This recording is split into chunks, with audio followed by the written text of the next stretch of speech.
February is Black History Month, and as it turns out, our province of Alberta has a rich history in that department.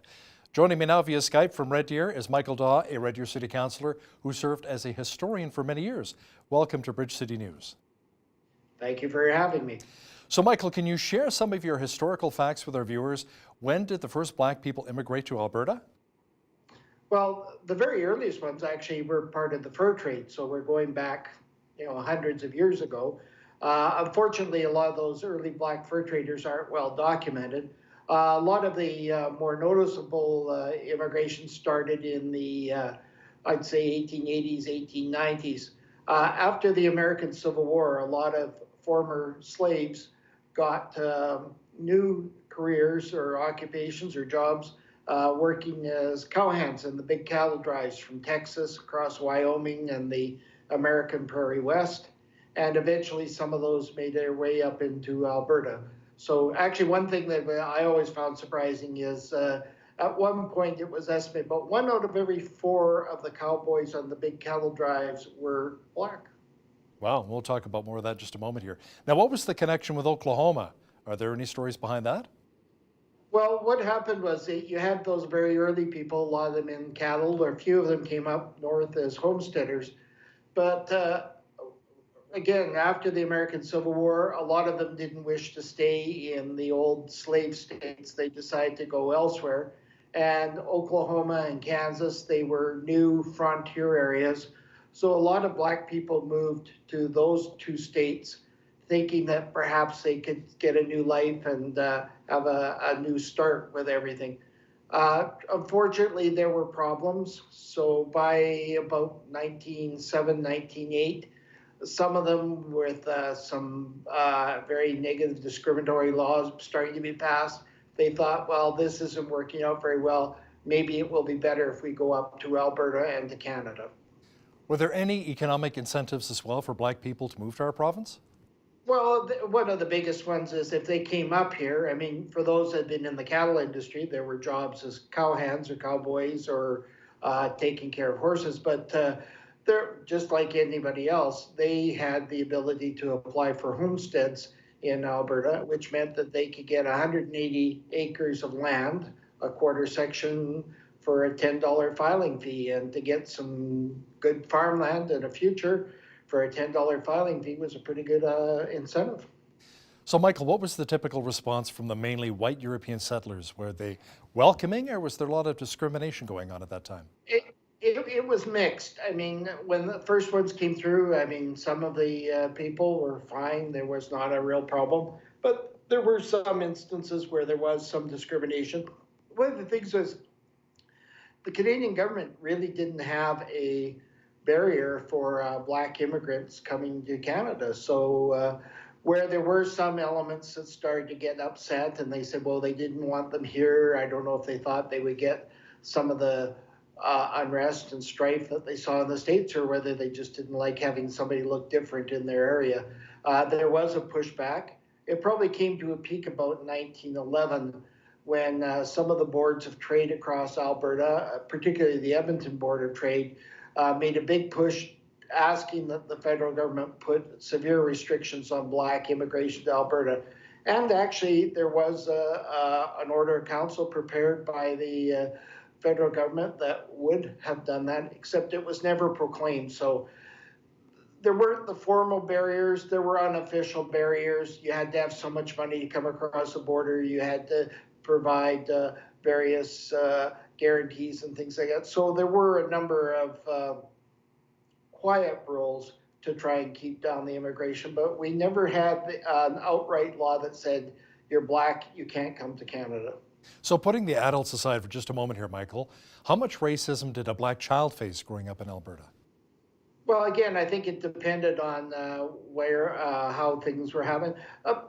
Actually, when a lot of the first Black colonies were started up here in Alberta, there was one at Keystone or Breton, Wildwood, Campsie, and the biggest one was at Amber Valley, not far from Athabasca.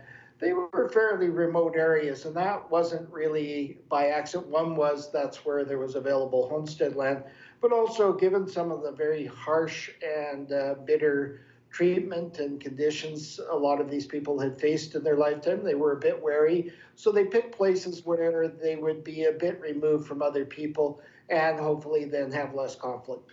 Did we ever see any kind of segregation taking place in our province? Not formal. We didn't have some of the really strict outright laws that other places had, but unofficially, I guess what I could say is there weren't laws that discriminated so much, but there also weren't laws that said it was illegal to discriminate. That didn't come till the 60s and early 70s. So if someone chose not to rent you an apartment, it wasn't illegal. And there was that kind of soft racism and discrimination and segregation that happened, but there wasn't a law that said Black people can't live in this neighborhood, they have to live in that neighborhood, or they can't get on a bus or anything like that. So what was the response from the First Nations population to welcoming Black newcomers? Actually, probably a little bit of, well, I don't know, they hadn't really seen people like that before, or there weren't a lot of them. As I say, the odd fur trader and a few black cowboys. I think when they saw them, one thing they were probably struck with most was that they talked like white people. A lot of them acted a lot like white people. They just thought they were rather different looking white people. So I don't think there was any overt hostilities, but there was probably a little bit of curiosity and wonderment about who were these different looking people that were coming across the border. But I've never saw anything that recorded about the First Nations responding badly to any of these people coming into Alberta. You know, it's interesting too. I have friends that are blonde haired, blue eyes. They go over to China, and when they go to remote villages, remote areas of China, a lot of the Chinese kids are fascinated. They want to touch the hair, they want to touch the person, because they've never really seen anybody quite like that before. So it's interesting, right? Yeah, and I think it's very similar kind of things. I know when you look at some of the early fur trade records, when they have a black fur trader come in, let's say with the Hudson Bay Company or the Northwest Company, when they went in, they said they would often be subject of a lot of fascination and curiosity because, well, who is this kind of person? Now, I understand there were certain politicians who were very outspoken against Black immigrants. Can you share a bit of that? Well, a lot of that came from, there were people, as I say, the Edmonton Board of Trade, unfortunately, seemed to be one of the hotspots for that, but there were others. And, you know, they often didn't really come out and say, well, we hate Black people or we're against, but they would say, well, you know, they won't be able to handle our winter weather, or they won't. Now, as people that have lived through a winter in Oklahoma and Kansas, I think that would have been surprised that you're not used to very cold weather because, of course, they get it there just as much as we get it here. But so it would often be couched in that way. Well, you know, it would really be for their own good. You know, they won't fit in well. They won't do well with our climate. And quite the opposite was true. I mean, these people went to areas where they started homesteads, often in the country, and started reasonably successful farms. Actually, the rate of successful homesteading among the Black settlers was higher than it was for a lot of other people. Now, I understand the early Black community sometimes got a community church started where they settled. Yeah.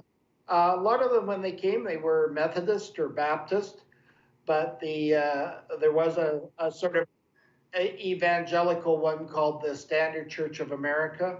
It started in some of the agriculture communities, but it really thrived in places like Calgary, where there was more an urban Black population, but sort of a very evangelical, very energetic kind of Christianity. And the churches became community centers, much as you find in the United States. A lot of the Black community is very much tied to their church communities. And so they were very key parts of the early settlements. So, Michael, what kinds of protection did Canadian and provincial law provide for Blacks way back in the 1800s? Well, actually, there really wasn't. A lot of the protection started, well, Mr. Diefenbaker brought in the Canadian Charter of Rights in the early 60s. A lot more laws came in the late 60s, early 70s. Mr. Lougheed brought in, laws in the early 70s, anti-discrimination laws, which really did. We had the Human Rights Commission formed. So a lot of that really has come in, whereas, it used to be there weren't laws that discriminated, there weren't laws that prevented discrimination. In the last 40, 45 years, we've seen a shift to where there's more proactive legislation trying to make sure that we don't have discriminatory laws. And that's certainly improved the situation. Also, a lot of it too is in the last 40 years with immigration patterns, Alberta has become much more diverse than it once was. Whereas there were 27 blacks appear on the Alberta census in 1901, now there's thousands and thousands, if not tens of thousands. And my experience has been when there are people that you see all the time that you get to know, they become your friends, you see a lot less discrimination. It's hard. You can demonize somebody you really don't know much about. It's harder when it is somebody you know. Now, can you share a little bit about the history of one of Alberta's early black cowboys who apparently introduced longhorn cattle to our province? Well, I'm not sure about the longhorn cattle part, but certainly John Ware, he was a former slave. He'd been in the Carolinas. He went out to Texas and the American Midwest as a cowboy and eventually made his way up into Alberta in the 1880s. Very skilled horseman, very good with cattle, very hard worker, very highly respected. Worked very hard, was able to start his own ranch, first of all, not that far from Calgary at Ship Creek, but later on down in the Brooks country. And really was a very highly respected man, got married, had kids. Tragedy though, his wife, 1905, his wife got sick and passed away. He was left a widower. And then that fall, his horse tripped through him and he was killed in the accident. And so his kids were left as orphans, and his in-laws, the Lewises, then raised the kids. But when he died, very highly respected, a lot of tributes made to him as a man that people knew, a man that people respected for his skills, his integrity, and has become kind of a symbol of a lot of the really good things for the early Black Albertans. So how did the Great Depression of the 1930s really affect the black population? Yeah, you actually saw the number of blacks in Alberta in those years decline somewhat. A lot of them moved to other parts of North America looking for work, just as a lot of people all across Alberta and Western Canada moved around looking for work. Blacks weren't any different. It wasn't until the boom years following the Second World War that you started to see new ones coming back to Alberta or new multi-generation families, because by this time, some of the people that had come in the turn of the last century, I mean, now their children, their grandchildren, and now even occasionally their great-grandchildren have lived their lives in Alberta for their entire lives. When did we first start seeing blacks rising up to prominence in our society, be it political, business, education, or even in social circles? Well, I think one of the first really notable ones was a woman by the name of Violet King. Her family were one of the founders of the Keystone Colony out by Breton. They then later moved to Calgary, Sunnyside Hillhurst, and she went to school, became a lawyer. And in 1954, when she was admitted to the bar, she became the first Black woman lawyer, not just in Alberta, but in all of Canada. Really a remarkable person.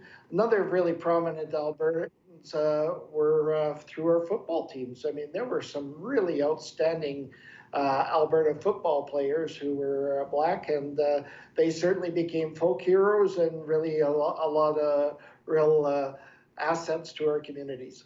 So Michael, does Alberta have any museums or websites that highlight our Black cultural history? Sure. One of the best places would go to the website of the Archive Society of Alberta. It's called Alberta on Record. It will give you all kinds of sources of information. It will tell you all kinds of archives across the province that have records. And also there's tens of thousands of photographs you can access through that site. But others, there's Glenbow in Calgary, there's the Galt in Lethbridge, which is a first-rate institution, Provincial Archives and Museum in Edmonton, but also community ones such as the one at Breton, where the Keystone Colony was. They have a lot of really good records and a lot of information that they're able to provide. Lots of good resources. Michael Dawe, Red Deer City Councillor and historian, thanks a lot for joining me today from Central Alberta. Well, Well, thank you very much for inviting me. On behalf of all of us here at BCN, I'm Hal Roberts. God bless and have a great day.